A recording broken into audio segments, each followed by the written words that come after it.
എല്ലാവർക്കും നമസ്കാരം. എന്റർടൈൻമെന്റ് കീഴിലേക്ക് എല്ലാവർക്കും സ്വാഗതം. ഡയമണ്ട് കിഴി റിയാക്ഷനാണ്. ദളപതി വിജയ് ആള് സിനിമ നിർത്തി രാഷ്ട്രീയത്തിലേക്ക് പോവുക എന്നുള്ളതാണ് തീരുമാനം. കേട്ടു, അറിഞ്ഞു. പുതിയ പാർട്ടി വരെ രൂപീകരിച്ചു. അതെ, തമിഴക വെട്രി കഴകം. അതാണ് പുതിയ പാർട്ടിയുടെ പേര്. എല്ലാവിധ ആശംസകളും. യെസ്, ഇന്നലെ ആ ഒരു കത്തിലുള്ള ഒരു കാര്യം കൂടിയാണ് കേട്ടോ അത്. അതെ, അതായത് 2 വർഷം ഞാൻ കമ്മിറ്റ് ചെയ്തിട്ടുള്ള സിനിമകൾ തീർത്തു കഴിഞ്ഞാൽ സിനിമയിൽ നിന്ന് പടിയിറങ്ങുന്നു. കേട്ടപ്പോൾ നെഞ്ച് തകർന്നു. തീർച്ചയായിട്ടും അതൊരു 1.5 ഷോക്കായി പോയിട്ടോ എല്ലാവർക്കും. എല്ലാവരും പ്രതീക്ഷിക്കുന്നുണ്ടായിരുന്നെങ്കിൽ പോലും ഇത്രയും പെട്ടെന്ന് ആരും കരുതിയിട്ടില്ലായിരുന്നു അല്ലേ. എല്ലാവരും പ്രതീക്ഷിച്ചിരിക്കുന്ന ഒരു 4-5 വർഷത്തിനുള്ളിൽ, അതായത് ഒരു 2026-27 ഒക്കെ ആകുമ്പോഴത്തേക്കും മിക്കവാറും പാർട്ടിയിലേക്ക് പോവും, അല്ലെങ്കിൽ ഒരു പാർട്ടി തുടങ്ങും എന്നുള്ളതൊക്കെ നമുക്ക് അറിയാമായിരുന്നു. പക്ഷെ എന്നാലും ഇത്രയും പെട്ടെന്ന് പോകുന്ന ഒരിക്കലും പ്രതീക്ഷിച്ചില്ല. എന്തായാലും 2026 തെരഞ്ഞെടുപ്പില്ലേ ആളുടെ അതിൽ ആൾക്കുണ്ടാവുന്ന, അതായത് രാഷ്ട്രീയപരമായി എന്ത് മാറ്റാണോ അതിനനുസരിച്ചായിരിക്കും ബാക്കി തീരുമാനങ്ങളെന്ന് തോന്നുന്നു. ആയിരിക്കാം, ചിലപ്പം പറയാൻ പറ്റില്ല. പക്ഷെ എനിക്ക് തോന്നുന്നു അങ്ങനെ പ്രതീക്ഷ വെക്കാം. ആളുടെ പാർട്ടി മത്സരിക്കും 2026. ആളും യെസ്, ആളും മത്സരിക്കും. പക്ഷെ ആ ഒരു മത്സരമൊക്കെ ഭയങ്കര വേറെ ലെവല് ഹരമായിരിക്കും. ജയം പരാജയം എന്നുള്ളതല്ല, പക്ഷെ ആള് ജയം തന്നെ അതുറപ്പിച്ചു. പക്ഷെ ആളൊരു മുഖ്യമന്ത്രി ലെവലിലേക്കൊക്കെ മാറാൻ കാലങ്ങൾ പിടിക്കും. കാരണം അത്രയും വലിയ സംഭവബഹുലമായിട്ടുള്ള, അതായത് അടിവേര് നന്നായിട്ട് ഇട്ടിട്ട് വേണം. അതായത് അല്ല, അടിവേര് നന്നായിട്ട് പടർന്ന് പന്തലിച്ച ടീമുണ്ടല്ലോ അവിടെ ആൾറെഡി. അവരെയൊക്കെ മറികടന്ന് വേണ്ട കണ്ടെത്താൻ. പക്ഷെ പറയാൻ പറ്റില്ല, പഴയ സാഹചര്യമല്ല. പിന്നെ വേറൊരു കാര്യം എന്താ വെച്ചിട്ടുണ്ടെങ്കിൽ തമിഴ് ജനങ്ങള് ഒരിക്കലും നമ്മൾ കേരളത്തിലെ ഇതും തമിഴ്നാട്ടിലെ രാഷ്ട്രീയവും തമ്മിൽ കമ്പയർ ചെയ്യാനേ പറ്റില്ല. അവിടെ അവർക്ക് ഇഷ്ടപ്പെടുന്ന, അല്ലെങ്കിൽ അവർക്ക് എല്ലാം ചെയ്തു കൊടുക്കുന്ന ഒരാൾ കിട്ടിയിട്ടുണ്ടെങ്കിൽ സൂപ്പറായിട്ട് ചെയ്യും. അങ്ങനെ ആവട്ടെ എന്നുള്ളതാണ് നമ്മുടെ ആഗ്രഹം. കാരണം ഇഷ്ടപ്പെട്ട കാര്യങ്ങൾ ചെയ്യണം, അത്രേ ഉള്ളൂ. ഇപ്പോൾ സിനിമയിൽ ആൾക്ക് ഇപ്പം എന്തായാലും ഇങ്ങനെ ഡാൻസ് ചെയ്യുന്ന ഇത്രയും നല്ലൊരു പെർഫോമർ അല്ലേ, സിനിമയൊക്കെ ഇങ്ങനെ ആസ്വദിച്ച് ചെയ്യുന്ന ഒരാൾ സിനിമയൊക്കെ അങ്ങ് വിട്ടിട്ട് രാഷ്ട്രീയത്തിലേക്ക് പോകാന്നൊക്കെ പറയുമ്പോൾ ആൾക്ക് ഇത് മടുത്തിട്ടുണ്ടാവണമല്ലോ ഉള്ളില്. നമുക്കിപ്പോൾ അങ്ങനെയാണല്ലോ, നമുക്ക് വേറെ സംഭവത്തോട് നമുക്ക് ഇഷ്ടം തോന്നിക്കഴിഞ്ഞാൽ നമ്മൾ ഓട്ടോമാറ്റിക്കലി നമ്മളിപ്പോൾ ചെയ്തുകൊണ്ടിരിക്കുന്ന കാര്യത്തോട് നമുക്ക് ഒരു വെറുപ്പൊക്കെ തോന്നും. വെറുപ്പ് തോന്നില്ലെങ്കിൽ നമുക്ക് അതിൽ ബോറടി, ഒരു ഭയങ്കര ഇറിറ്റേഷൻ ഒക്കെ ആയിരിക്കും. നമ്മൾ ഇവിടെ തിളക്കപ്പെട്ട പോലെ ഒരു ഫീൽ വരും. സത്യം, എനിക്ക് അങ്ങനെ ഫീൽ ചെയ്തിട്ടുണ്ടായിരുന്നു. ഞാൻ ഭയങ്കരമായിട്ട് എൻജോയ് ചെയ്ത ഒരു ജോലിയായിരുന്നു പോലീസിലുള്ള ജോലി. പക്ഷേ എനിക്ക് ചെയ്യാൻ ഇനിയും വേറെ ഉണ്ട് എന്ന്, അതായത് എൻ്റെ പാഷൻ അപ്പുറത്ത് വലുതാണ് എന്നുള്ള തോന്നലുണ്ടായപ്പോൾ ഞാനവിടെ തിളക്കപ്പെട്ട പോലെ എനിക്ക് ഫീൽ ചെയ്തിട്ടുണ്ടായിരുന്നു. അപ്പൊ അത്ര തന്നെ ഉണ്ടായിരുന്നു. അത് ഓരോരുത്തർക്കും അങ്ങനെ തന്നെയാണ്. ചിലപ്പം ചിലർക്ക് ഭയങ്കര പാഷനായിരിക്കും അഭിനയത്തോട്, അതായത് വീണ്ടും വീണ്ടും ഇങ്ങനെ ചെയ്തുകൊണ്ടിരിക്കുക. ഇപ്പം മമ്മൂക്കയുടെ കാര്യം നമ്മൾ എപ്പോഴും പറയുന്നത്, മമ്മൂക്ക മോഹൻലാലൊക്കെ അങ്ങനെ തന്നെ. അവർക്ക് അഭിനയത്തോട് ഭയങ്കര ഒരു പാഷനാണ്. പക്ഷെ ചില ആളുകൾക്ക് അത് വെറുത്തു പോയിട്ടുണ്ടാവാം, അല്ലെങ്കിൽ അതിനോടൊരു മടുപ്പ് തോന്നിയിട്ടുണ്ടാവാം, മറ്റു പലതിനോടും പാഷൻ വന്നിട്ടുണ്ടാവാം. അതായത് ആൾക്ക് അതിനേക്കാൾ വലുത് ഇപ്പോൾ ഇതാണ് എന്നുള്ളത് വ്യക്തമാണ്. അത് ആള് പല വേദിയിൽ വരുന്ന ആൾ ചെയ്യുന്ന കാര്യങ്ങൾ കാണുമ്പോഴേ, അല്ലെങ്കിൽ ജനങ്ങളോടുള്ള ഒരു ഇടപെടലുണ്ടല്ലോ അത് കാണുമ്പോഴേ മനസ്സിലാവും. തീർച്ചയായിട്ടും സംഭവം എന്തായാലും നല്ല കാര്യമാവട്ടെ, നമ്മളത് ഉൾക്കൊള്ളുക എന്നുള്ളതേ ഉള്ളൂ. എന്തായാലും ഇതിൻ്റെ ഒരു ട്രോൾ വീഡിയോ നമ്മുടെ PK ട്രോൾസ് ചെയ്തിട്ടുണ്ട്, കാണാം.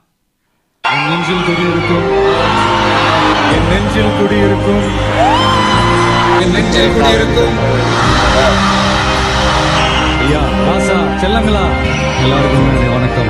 எந்த ஒரு ரத்த சம்பந்தமும் இல்லாமல், எந்த ஒரு எதிர்பார்ப்பும் இல்லாமல் என்னை இங்கே கொண்டாந்து நிறுத்தியிருக்கிற என்னுடைய ரசிகர்கள், நான் நல்லா இருக்கணும்னு நீங்கள் நினைக்கிறீங்க, நீங்கள் நல்லா இருக்கணும்னு நான் நினைக்கிறேன். என்னுடைய ஃபோட்டோ வைக்கலிங்க, பேனரை உடைங்க, எனக்கு அதை பற்றி ஒன்றும் இல்லைங்க.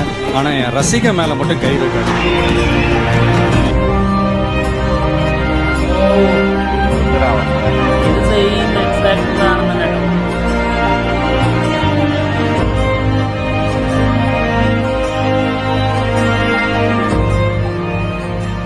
തമിഴക വെട്രി കഴകം എന്ന പേരിൽ രാഷ്ട്രീയ പാർട്ടി പ്രഖ്യാപിച്ച് തമിഴ്നാടൻ വിജയ് ഡൽഹിയിൽ തെരഞ്ഞെടുപ്പ് കമ്മീഷൻ മുൻപാകെ പാർട്ടി രജിസ്റ്റർ ചെയ്യാനുള്ള രേഖകൾ സമർപ്പിച്ചു.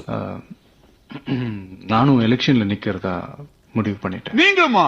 I told you earlier, there was only one person who could bring down KGF, and that was Rocky himself. വിജയാണ് പാർട്ടി ചെയർമാൻ. ഇന്ത്യയിൽ ശക്തമായ ജാതി മത രാഷ്ട്രീയത്തിനെതിരെ പ്രവർത്തിക്കുമെന്ന് വിജയ് അറിയിച്ചു. ഒന്ന് പോവാണ്ട് അവിടെ ഇതെല്ലാരും പറഞ്ഞ ഡയലോഗുകൾ അണ്ണാ നോണെങ്കിൽ കേൾക്കാൻ നല്ല രസമുണ്ട്. ഇതൊന്നും നടക്കാൻ പോകുന്നില്ല. ഇല്ല, നടക്കും. എനിക്കറിയാം, നിങ്ങൾക്കും അറിയാം. പാർട്ടി രജിസ്ട്രേഷൻ പൂർത്തിയായാലും 2024 ലോക്സഭാ തെരഞ്ഞെടുപ്പിൽ മത്സരിക്കില്ല. വിപുലമായ മെമ്പർഷിപ്പ് ക്യാമ്പയിനിലൂടെ പാർട്ടിയെ ശക്തമാക്കുകയാണ് ആദ്യ ലക്ഷ്യം. கான்பிடென்ட் நினைச்சு எனக்கு ரொம்ப சிரிப்பு தம்பி. நாங்க பெரிய இயக்கம், நீ ஒத்த ஆளு. ഈ ഭീരുക്കളെ വെച്ച് അവൻ എന്തുണ്ടാക്കാനാ? ട്രെയിനിൽ നിന്ന് തൂക്കി എറിഞ്ഞപ്പോ ഗാന്ധി കൂടെ ഒത്താളുതാ. ഒത്താള് കൂട്ടമാ മാറുന്നതും കൂട്ടം ഒത്താളാ മാറുന്നതും ഇപ്പളാം ഒരേ നല്ല കൊള്ളേണ്ടത് കൊണ്ടാലേ കാണേണ്ടവർ കാണൂ. തുടർന്ന് 2026 നിയമസഭാ തെരഞ്ഞെടുപ്പിൽ പാർട്ടി മത്സരിക്കും. ഇപ്പോഴാടാ നീ ഒരു നായകനായത്. ரொம்ப சந்தோஷம் மாப்ள நம்ம தலைவர்கிட்ட சொல்லி எனக்கு ஒரு 10 MLA சீட்டு வாங்கி கொடு. அது உங்க தலைவர்கிட்ட நான் பேச முடியாது. ஏன்? ஏன்னா நான் நிக்க போறதே அவர் எதிர்த்து அவரோட தொகுதியில்.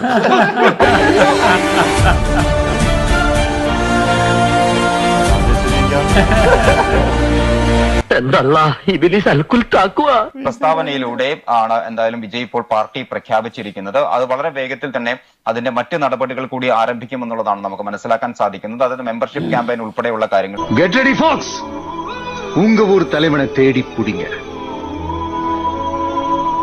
இதுதான் நம்ம സർക്കാർ.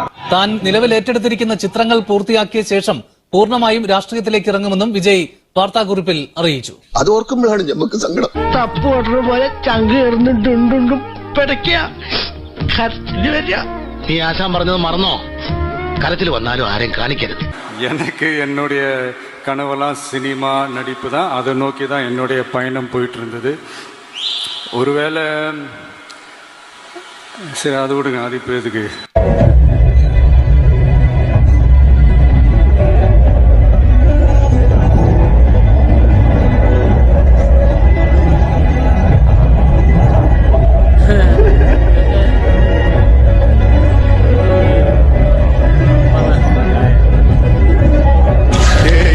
ചുമ്മാതെ പോയ അവനോടം വരെ പോകാനാണ്.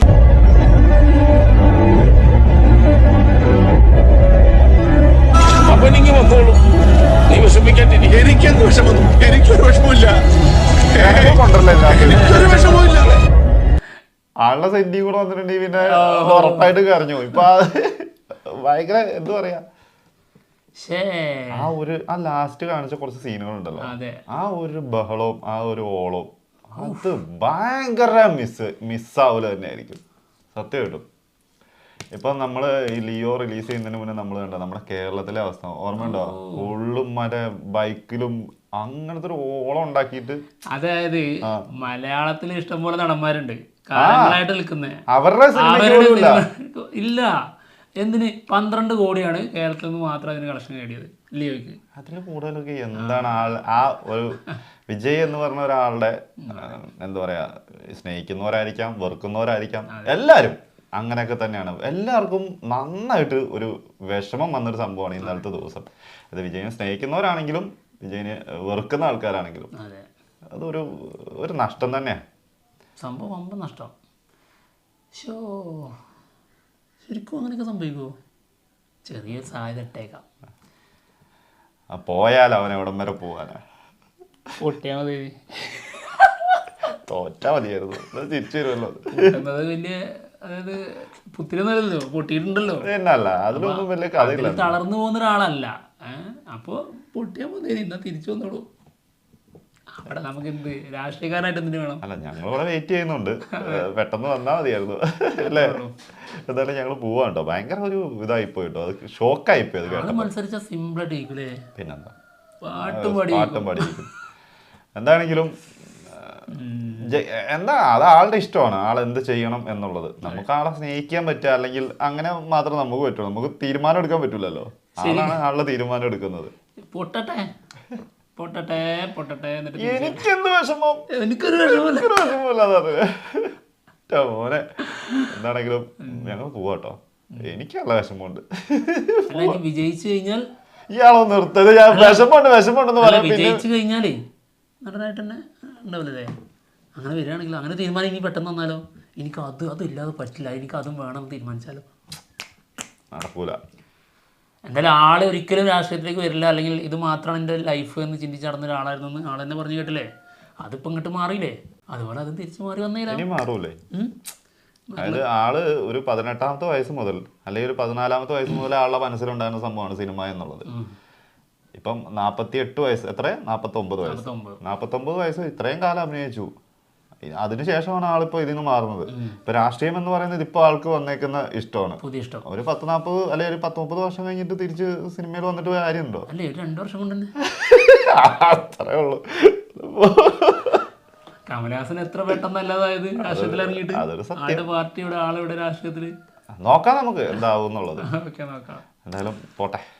ബൈ.